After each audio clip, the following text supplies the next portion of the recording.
was driving all day. She came in, she was like, I can't feel my hands, my arm, and I was like, "Why got an internship?" She was like, "What you want to do the rest of your life?"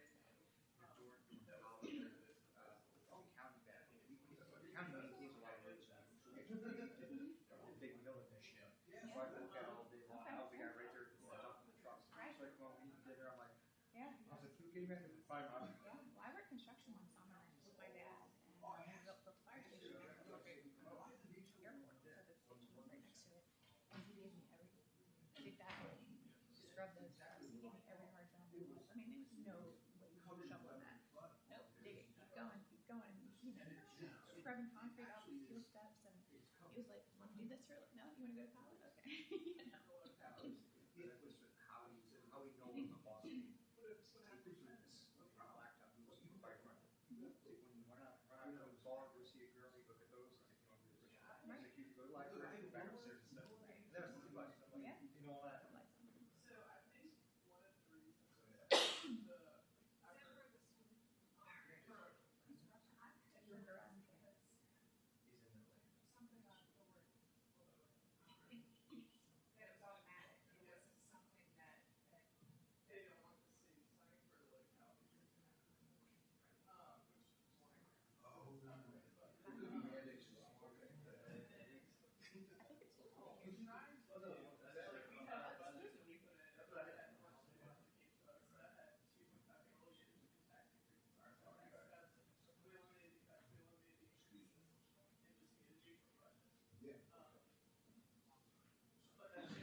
You doing the presentation? Yes, sir. All right, so the mouse only works when it's on that screen. Okay.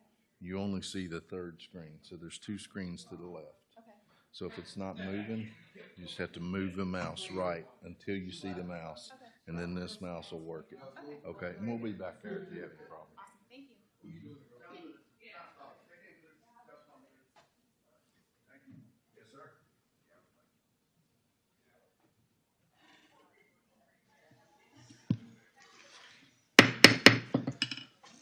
Call to order the new king. Oh. Well, it's also cold. I don't think, it's not like we, no, mine says 9. Oh, yeah. Oh, you gotta fix that clock again. I don't think it is. I got mine.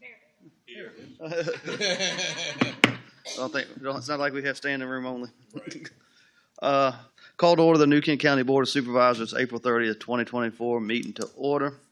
Ms. Watkins, will you call the roll, please? Mr. Evelyn? Here. Mr. Moyer? Here. Ms. Pearson? Here. Mr. Steers? Here. And Ms. Stewart? Here. All right. Good morning, fellow board members, and good morning to you too. Yeah, and Rebecca, we got a pretty short agenda. We're going to be continuing this meeting afterwards, though. The board's going to be taking a tour of the AutoZone facility with our Assistant County Administrator, Mr. Smolnick. Our first item is the Bridging Communities Regional Career and Technical Center update. Dr. Ellis, welcome. Thank you so much. I'm excited to be here. I have a presentation that, do I pull it up, I guess? There we go. Can I, there's share. Well, can y'all see that well enough? Yeah. Okay, very good. So thanks so much for having me here today. Good morning, Mr. Chair, Mr. Vice Chair, and Board of Supervisors members, and Mr. Smolnick. I wanted to start with a visual. Today is a very exciting day for Bridging. We are doing acceptance, decision letters. So each of these envelopes was an applicant for our school this year. So we had about 160 applicants and about 135 to 40 spaces. So I'm very excited about what's going on. I will start with this slide. So basically, I just wanted to kind of put faces with what we do and talk a little bit more about how we roll and function at Bridging. So as you know, we're a regional center. We have 6 different divisions that come to us. These are all of our students who are currently working in internships now. So each one of them, whether it's something that they're doing in-house or something that they're doing out, and I'll talk more about those as we go along. But as you know, we're a regional center. We have 6 different divisions that come to us: New Kent, Charles City, West Point, Middlesex, King William, and King and Queen. By far, New Kent is the largest division that feeds to us, and we've seen quite a boom in the past 2 to 3 years. This is the biggest boom in this box of letters that I'm getting ready to deliver this year. It looks like we're going to have right at 102 students from New Kent. Right now, you guys are paying for 73, I say you guys, you're helping fund our schools for sure to pay for those 73 seats. And the fact that some of the others haven't been able to fill, we've been able to take advantage of using some of those spaces. The superintendents have agreed that success breeds success, so when we have space, we try to fill it regardless, but I do try to hold spots for those who paid for those. One of the things that's benefiting our enrollment right now is our attrition rate has really dropped, so we are actually retaining those students into our second year. I really attribute that to the quality of the staff that we've been able to attract. The people who have come in are just top-notch individuals who come from the industry who are just very passionate about what they do. That passion, when the kids feel it and when they kind of identify with the teacher, it makes them want to be part of it and stick with it longer. So that's a big part of our success is the staff that we have. Plus, we've kind of hit a sweet spot, I think, post-COVID. Everything that we teach is something that was an essential worker when COVID happened. So I think people saw the significance and the importance of, not just blue collar, but professional trades between nursing, pharmacy tech, diesel, small engine, whatever it happens to be. So that's been really great. We have kind of moved ourselves into 2 schools. So we are bridging communities, but we also have the regional career tech side, and then we have the STEM side. So 4 programs in each. The career and tech side is the diesel, small engine. We actually have added in Yamaha University from Kennesaw, Georgia into our small engine program. So we have 11 brand new Yamaha outboard motors. The last one was delivered yesterday, the biggest one, which was very exciting. And then we have HVAC, culinary arts, and then on the STEM side, we have nursing, which was the most competitive program this year. Had 50 applicants for our nursing program. We also have EMT, pharmacy tech, and coding and programming. So what makes us so special? I think that what sets us apart is that we really do focus on the kids and their experience and trying to really fit them into where they belong in the workforce with what their goals are. So we try to provide every single person a real-world experience, hands-on learning, and a path to a competitive wage. At the end, it's a goal at the end of each program. You can either take what you've learned and build on it with more education and go to college, or you can take what you've learned and head right into the workforce. So every single program that we have, you will be making a competitive wage if you choose the very first day you graduate. These internships that we put them in, which I'll talk more about later, that's designed to give you a foothold in the workforce, and so usually those students get hired full-time. We provide industry-relevant credentials. There are a lot of state credentials that we could provide. We really try to focus on the ones that are important to the industry and not the ones that are necessarily important to the state. We check all the boxes with the state, but we really try to get those that the employers want to see, like the OSHA and the EPA for HVAC, the ASE for diesel, some of those. We are adding in a medication aid certification to our nursing program next year, so all of those students will come out with both a CNA and a medication aid. And at this point, we have a 100% pass rate for our nursing students from this school year. The internships that we offer, you'll see I use the word active, and when I mean active, I mean that they're with someone other than us. So they're out working with a business that we have partnered with. I'm happy to say that New Kent County has been one of those businesses for the past 2 years. Also the Parks and Rec and the New Kent County Public Schools and the New Kent Fire and Rescue. So that's been really nice.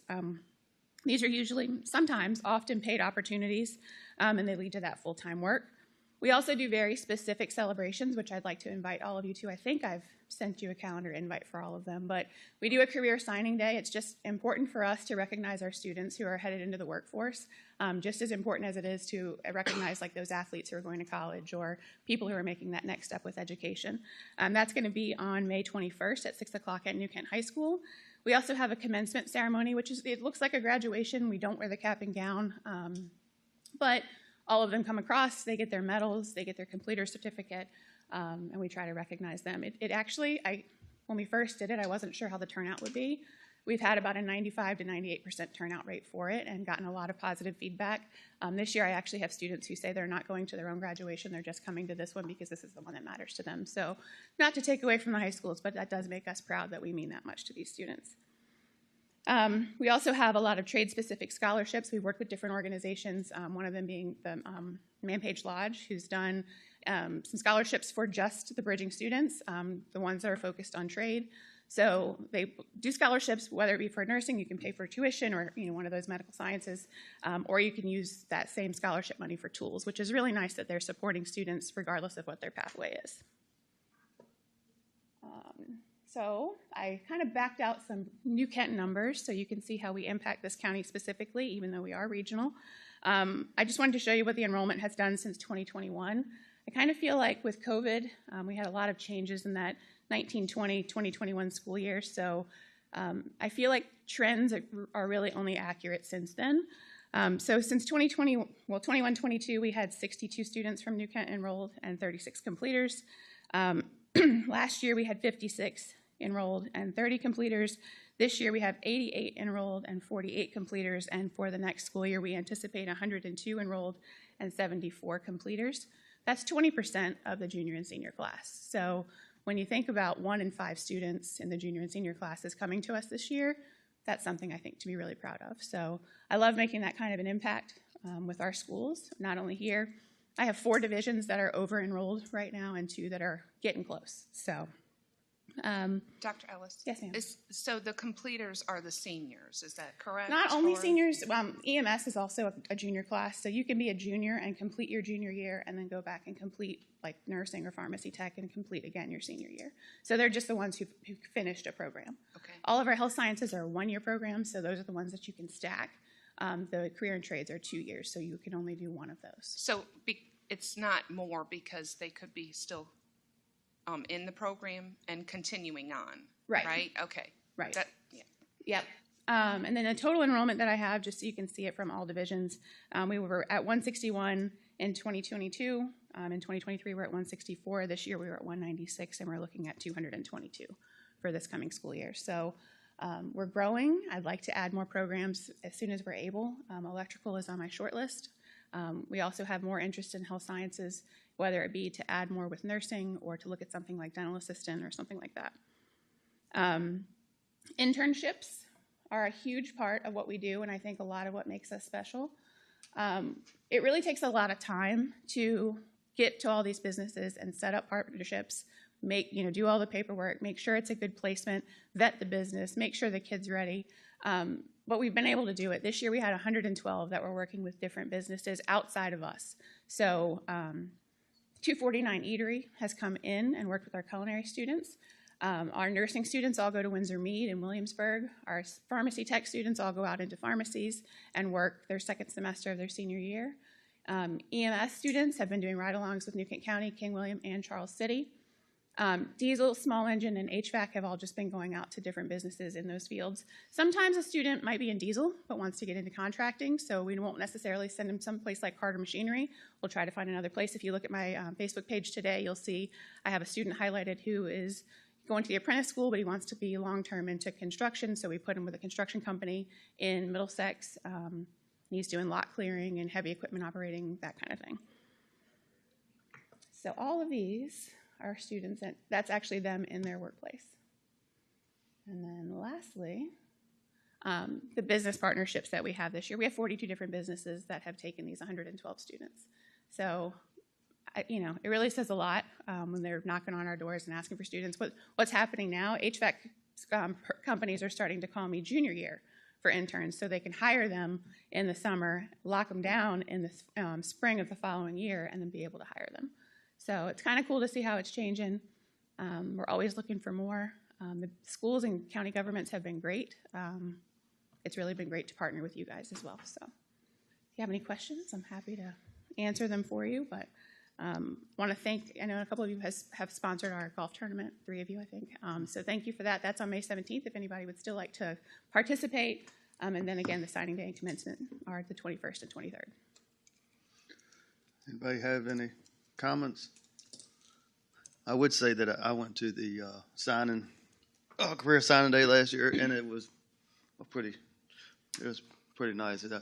Dr. Ellis did a good job, and her staff putting that together. I mean, having the kids come up there and sign, it was pretty cool, great experience. So it's well worth attending. Thank you. It's my favorite of the year. I mean, commencement's great because it recognizes everybody, but there's just something very special about signing day. Yeah. All right. Thank you, Dr. Ellis. Thanks so much for having me. Thank you. Item 2, community resource update.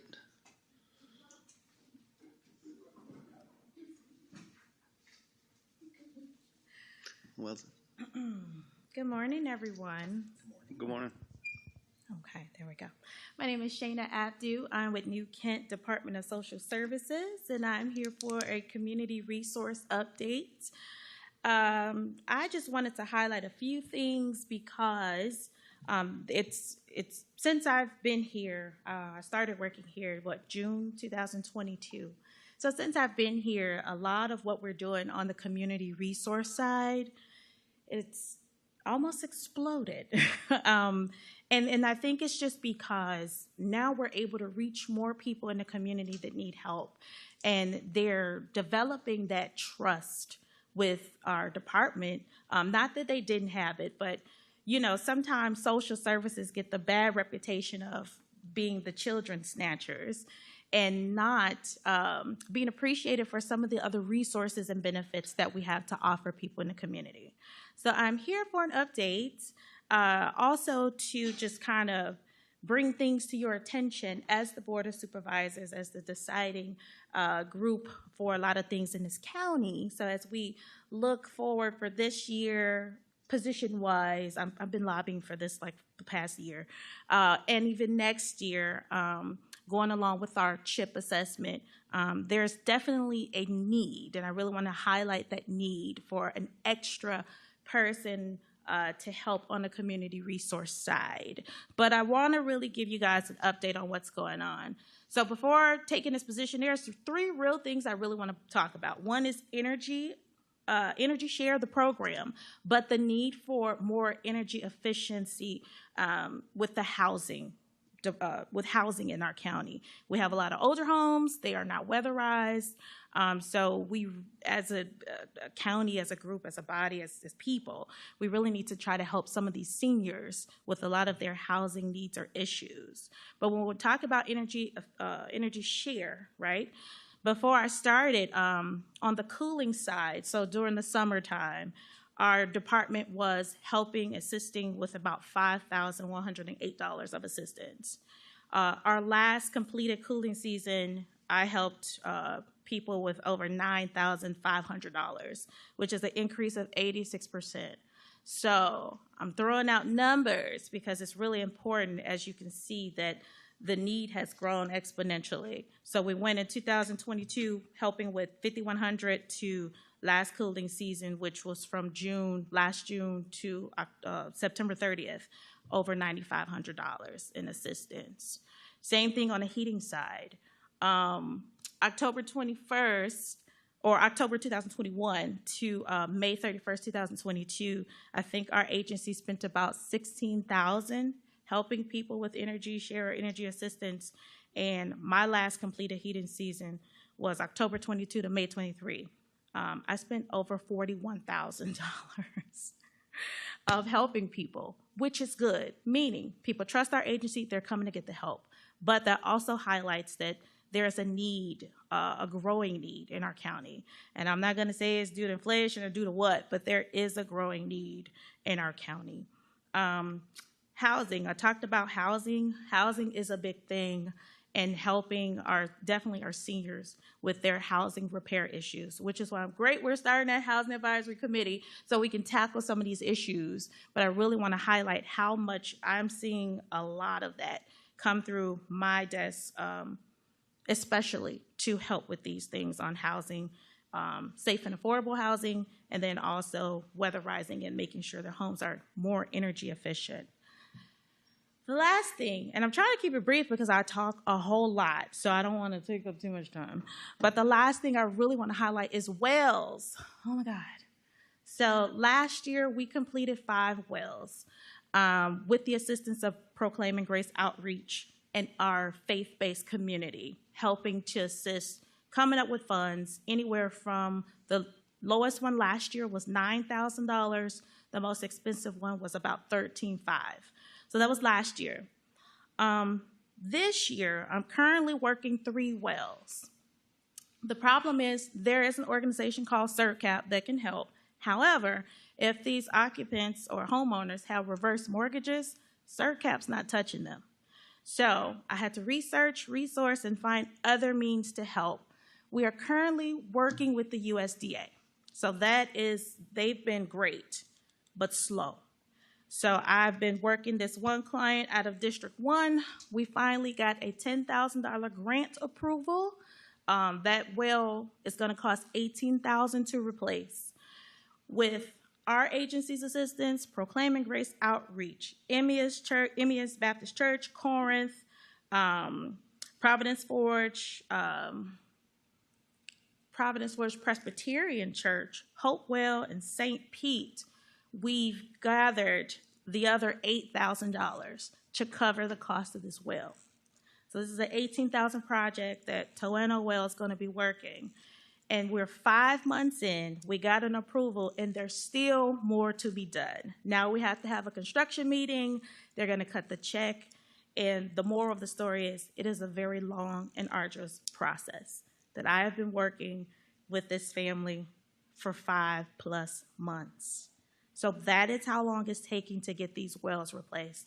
I'm also working another one from District 5,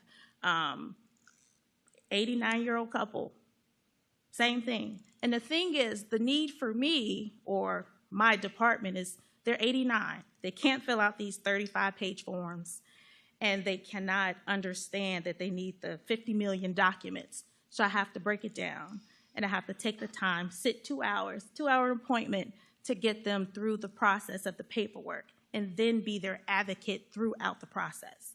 So if there's errors, they come to me, I go to them. So again, just want to highlight this process. It is very long, it is tedious, and it's very time consuming, but it must be done because we can't sit back and just let our seniors or the citizens of New Kent County be without water. So water is essential, it is a necessity. So we are doing what we can.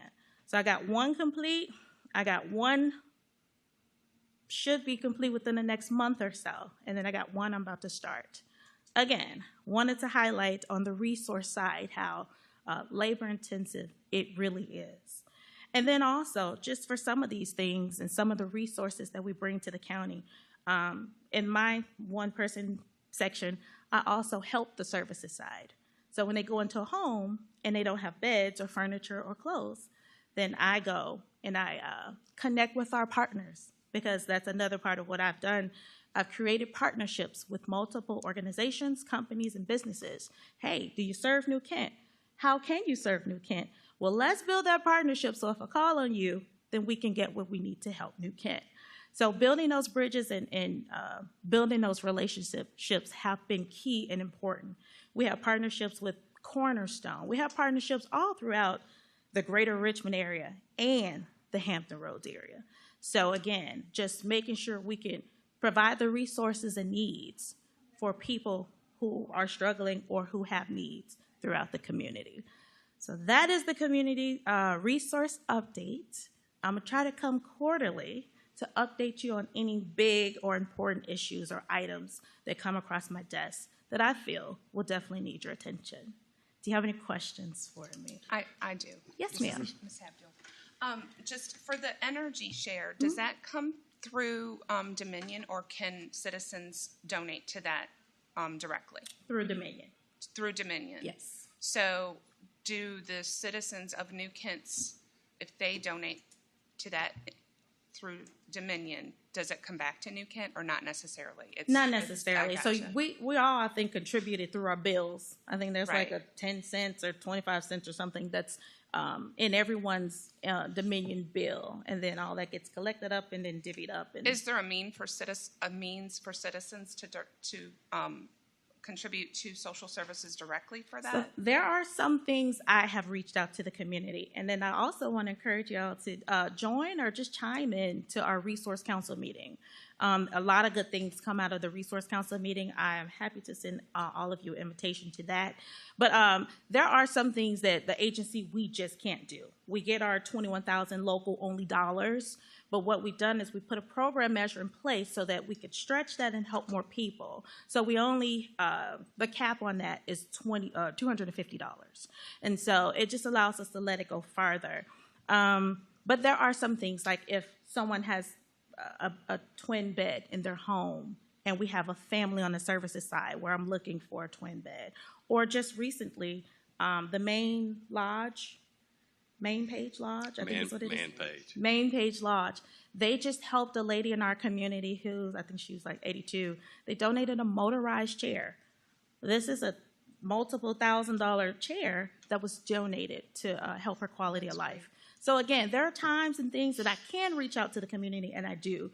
But a lot of things, when it comes to energy share and things like that, I try to utilize multiple resources and programs to try to help figure out. And I do a lot of case management. Are you working? If you're not working, here's our contact at the Virginia Employment Commission. Call her. Let's get you a job.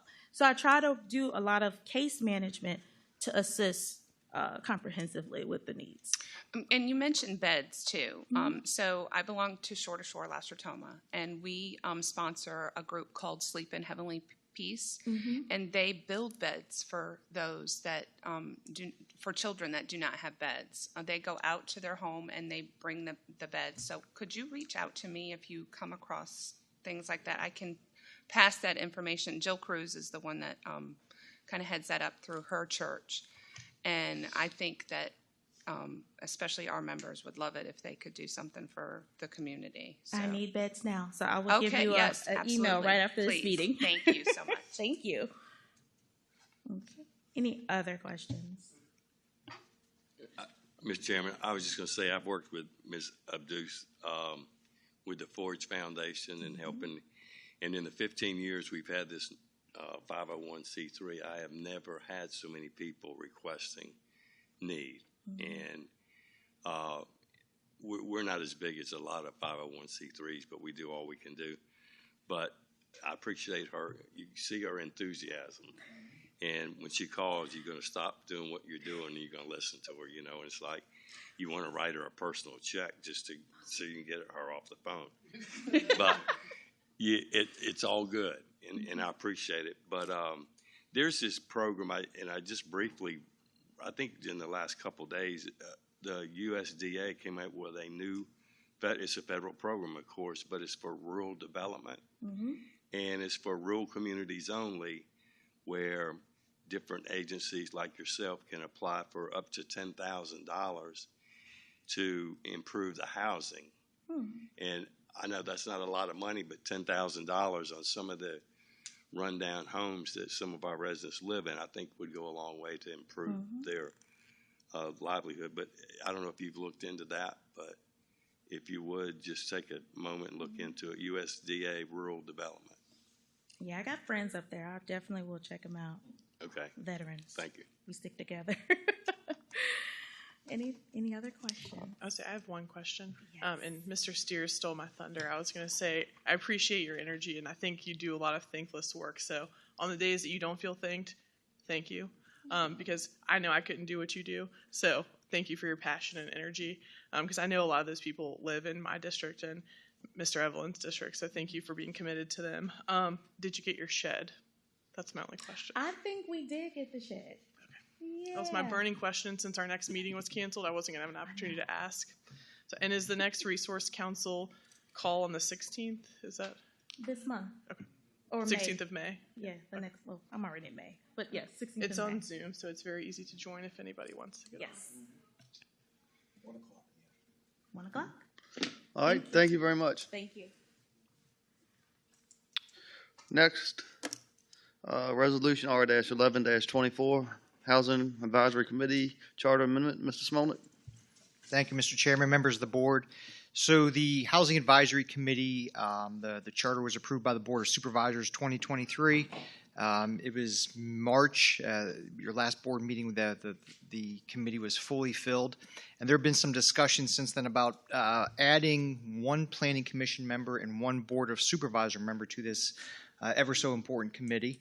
That's why the resolution's in front of you, R-1124, which would amend the existing charter to propose adding one member of the Board of Supervisors, one member of the Planning Commission. And we do have our kickoff meeting tomorrow at 3 p.m. at the New Kent County Visitors and Commerce Center. So for your consideration is to add one PC member, one board member. Thank you, Mr. Smolnick. Well, I guess since you're our advisory to the Planning Commission, maybe you could give us, does the Planning Commission want to make their own appointment, or we have to make it? I think we need to make a motion to add those two, and then we can make a motion of who it is, okay? Correct. Right. So I'd like to make a motion that we add a Planning Commission member to the Housing Advisory Committee and also a Board of Supervisor to the Housing Advisory Committee. And this would be through the adoption of R-11-24. Thank you. Can I just ask a question? Was there a reason that they weren't on there originally, or just excitement to get it done in the beginning? I can't provide the right answer for Ms. Stewart, but we're going to get them on now. Any other comments? So can more than one board member could attend the meeting? Oh, yeah. So, yeah, okay. All right, there's a motion. Ms. Watkins, will you poll the members, please? Mr. Moyer, Aye. Ms. Pearson, Aye. Mr. Steers. Aye. Ms. Stewart, Aye. and Mr. Evelyn. Aye. Planning Commission. At our meeting, We'll appoint someone. we'll appoint somebody. Okay. Does anybody want to be on this committee? Mr. Chairman, I'd like to be on it, but I cannot make tomorrow's meeting. I'd like to be on it, and I can make tomorrow's meeting. And any meeting they have. I would like to support you all in being on it. I'd like to be on it, but I'll attend some meetings. How about that? All right, I'll make a motion to appoint John Moy. Is that okay? Well, I don't know. I think Ron and Oh, John, whatever. It doesn't matter. If he wants it, he can have it. Oh, I thought you said that. I can't attend tomorrow's meeting, but I would like to be on the board, but that's okay. No. I'll support whoever wants it. Yeah, me too. I misunderstood. That's okay. No.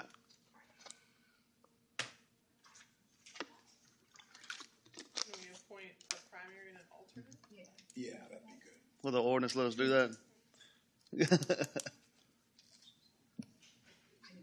The resolution, I should say. I'm It's sorry. okay. No. Unfortunately, I do not see a provision in our current resolution for an alternate. Yeah. Let him have it. Okay. Yeah, let him have it. All right. All right. Ron said, let John, Mr. Steers. I'll make a motion to approve John Moyer to the Housing Advisory Committee. Ms. Watkins, will you poll the members, please? Ms. Pearson, Aye. Mr. Steers. Aye. Ms. Stewart, Aye. Mr. Moyer, Aye. and Mr. Evelyn. Aye. Thank you all. Anybody have any other business that they need to bring up? All right. Just some events in the community. Do you want me to mention those? So May 2nd is the National Day of Prayer at noon at the administration building. Unfortunately, I can't attend that. I'm disappointed that I can't, but would love it if a lot of people would come out to that. May 2nd through 4th, the Little Mermaid is at New Kent High School. May 7th at noon is the Patricia A. Page Memorial Highway dedication at the eastbound 214 rest stop at noon. June 1st, the Clean County Committee is doing its first cleanup of Page Road because they would like to adopt that road in the Adopt a Highway program. And once we do 2 cleanups, we are able to put the sign up for that on Page Road. June 15th is the Juneteenth celebration at New Kent High School at noon. Again, something I can't attend. I'm going to be out of the country at that time, but I hope that that is very well attended. And June 29th, Relay for Life at New Kent High School and middle school. Thank you. I'd also like to recognize Rebecca Guthrie. I think this will be your last meeting with us. You're leaving May 10th, correct? But I just want to, on behalf of the board, thank you for all your hard work and that you've done over, how long, 3 years now? 4.5? Wow. But, yeah, so thank you and best of luck on your new endeavors. You're going to be missed.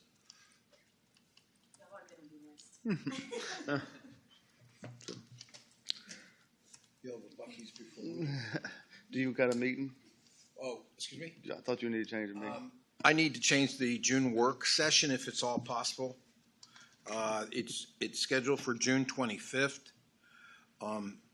Anytime the previous week would be good for me. I'll be out the previous week. Okay. The 21st. I'll be out through the 21st, the 11th through the 21st. Unless there's something, if there's something unbelievably important, I can make it back.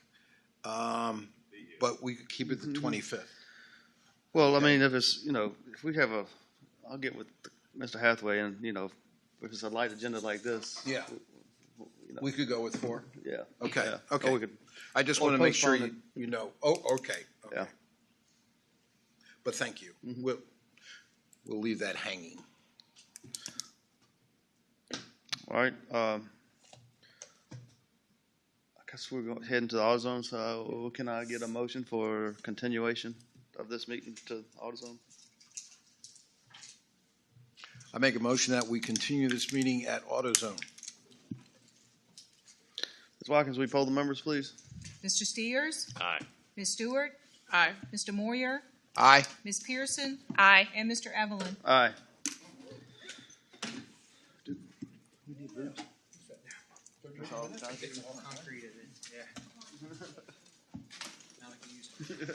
I haven't even been there, except road.